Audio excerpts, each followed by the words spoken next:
गुस्से में सटक गया डॉक्टर का दिमाग, पत्नी के सिर में दे मारा हथौड़ा, फिर छत से कूद कर। नमस्कार दोस्तों, स्वागत है आप सभी का एक बार फिर से। बड़ी वारदात निकलकर सामने आ रही है जयपुर से, जहां पर एक परशुराम नाम का आदमी रहा करता था।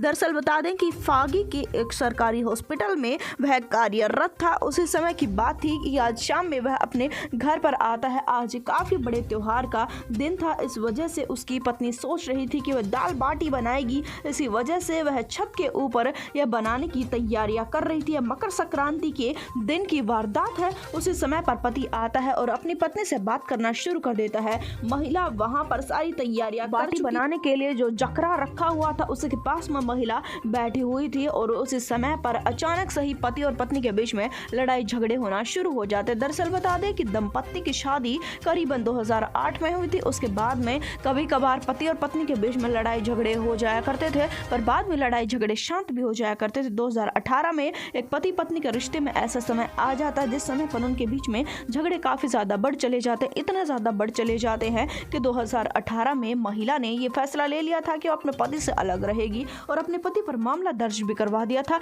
हालांकि जिस समय पर पति को डर लगा कि वह अब थाने जाएगा, वह अब जेल में जाएगा, इस वजह से अपनी पत्नी से रजामंदी कर लेता है। वह अपनी पत्नी से माफी मांग लेता है। पति पत्नी अब फिर से एक साथ रहना शुरू कर देते हैं। परशुराम एक नर्सिंग ऑफिसर के रूप में कार्यरत था। आज शाम में आता है अपनी पत्नी के पास में, उसका दिमाग सटका हुआ था। अपनी पत्नी के साथ में लड़ाई झगड़े करना शुरू कर देता है। मकर संक्रांति के दिन शाम की बात थी और हर तरफ बस सहनाइयां ही सहनाइयां, हर कोई जश्न मना रहा था। उसी समय पर महिला को कहाँ पता था कि अपने पति के लिए जो स्पेशल डिश वह बनाने वाली है उसमें ही उसका खून जाएगा, जिसके पश्चात में पति और पत्नी के बीच में भयंकर झगड़ा होता है और झगड़े में ही पति अपनी पत्नी पर इल्जाम लगाना शुरू कर देता है। महिला भी अपने पति को दो बात सुना देती है और पति वहां पर रखा हुआ हथौड़ा उठाता है और अपनी पत्नी के सिर पर मार देता है, जिसके कारण उसकी पत्नी के सिर का बुरा हाल हो जाता है। जिसके पश्चात में वह वहां से तुरंत ही भाग चला जाता है। उसके हाथों में खून लगा हुआ था और छत से ही कूद जाता, भागने की कोशिश कर रहा था